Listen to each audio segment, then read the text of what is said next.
హైడ్రా ద్వారా అన్యాయంగా ఆక్రమించుకొని ఈ చెరువులలో కడితే వాటిని తొలగించే ప్రయత్నం చేస్తున్నాం.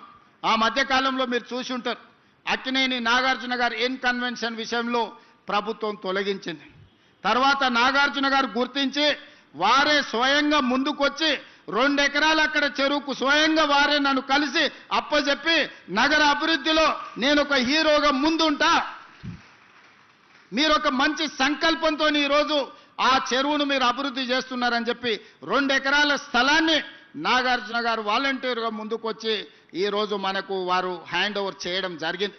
ఈరోజు బతుకమ్మ కుంట వి హనుమంతరావు గారు ఎప్పుడు అంబర్పేట చౌరస్తాలో బతుకమ్మ కుంట గురించి 40 ఏళ్ళు కొట్లాడి 40 ఏళ్ళ కేసును హైకోర్టులో కొట్లాడి ఇవాళ బతుకమ్మ కుంటను 6 ఎకరాలు బీఆర్ఎస్ నాయకులు ఆక్రమించుకుంటే ఆ కబ్జా నుంచి విడిపించి ఇవాళ బతుకమ్మ కుంటను తయారు చేస్తున్నాం.